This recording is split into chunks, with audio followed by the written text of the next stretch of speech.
این جنگل در نزدیکی کییف واقع است. در آنجا پنهانگاهی نظامیان روس بود. آنها به اینجا برای تیرپرانی برآمده، سپس به جنگل برگشته پنهان می شدند. میناروب‌های اوکراینی این میدانها را پاککاری دارند. دشمن مینه‌های ضد تانکی را به کار برد. در اینجا باتری ضد موشکی موجود بود. بنابراین آنها جبهه‌های خود را با مینه‌های ضد تانکی پوشاندند. مینه‌های ضد تانکی را که در نتیجه وزن زیاد می‌ترکند، همکاران الکساندر جستجو دارند.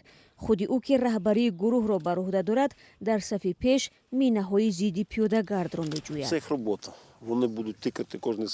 این کاری آنها است. آنها هر سانتیمتری زمین را از نظر می‌گذرانند. شما خوب می‌دانید که مینروب یک بار اشتباه می‌کند. ما را کسی سراسیمه نمی‌کند. از این سبب ما احتیاطکارانه کار می‌کنیم. در زمین‌های کشاورزی پاککاری نموده، سلاح روسی اورگان و سمرچ بی‌ضرر کرده شده است. یکی از ساکنان این منطقه که در همسایگی زندگی می‌کند می‌گوید آنها به غیر از آن که ما ارتش آزادی خواهیم قریب چیزی نگفتند. نظامیان روس و بوریت‌ها بودند. آنها به خانه‌های ما درآمدند و همه چیزی در آن را شکستند و اموال ارزشمند را با عربه‌ها بردند. وحشتناک بود. خدا را شکر که رفتند. Дуже страшно було, тяжко. Слава Богу, уїхали. این بمب نظارت نشونده است که با نام فاب معروف میباشد.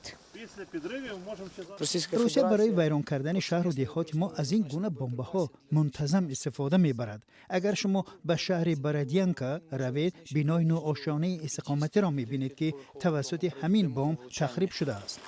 Сюда вставляется ключ, взводится и нажимается кнопка.